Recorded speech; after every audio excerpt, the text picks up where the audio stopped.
L'ensemble fonctionnel de la jambe a pour objectif de vous montrer les liens qui existent entre le tibia et la fibula. Le tibia et la fibula sont unis ensemble par une membrane interosseuse et deux articulations tibio-fibulaires. L'articulation tibio-fibulaire proximale est une articulation de type synovial plane.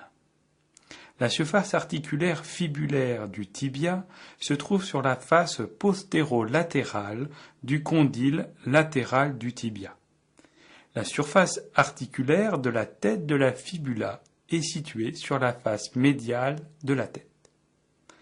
L'articulation est maintenue par le ligament antérieur de la tête fibulaire et le ligament postérieur de la tête fibulaire. La membrane interosseuse, crurale, est tendue entre le bord médial de la fibula et le bord latéral du tibia. Cette membrane présente un orifice à sa partie supérieure qui laisse le passage à l'artère et aux veines tibiales antérieures. Cette membrane présente à son extrémité inférieure un orifice qui va laisser le passage au rameau antérieur de l'artère fibulaire.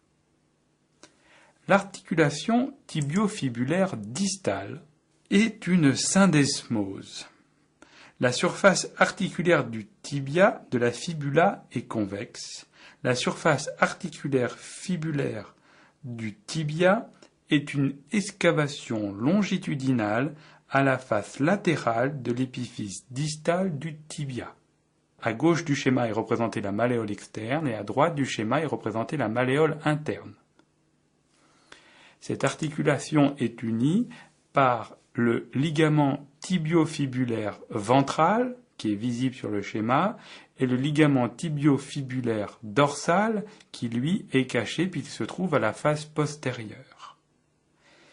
Il existe au niveau de cette extrémité distale un autre ligament qui se nomme le ligament interosseux.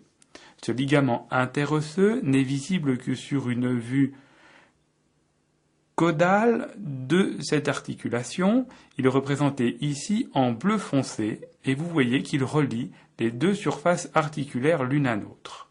Sur ce même schéma a été représenté le ligament tibio-fibulaire ventral vers le haut et le ligament tibio-fibulaire dorsal vers le bas. Repérez la malléole externe et la malléole interne.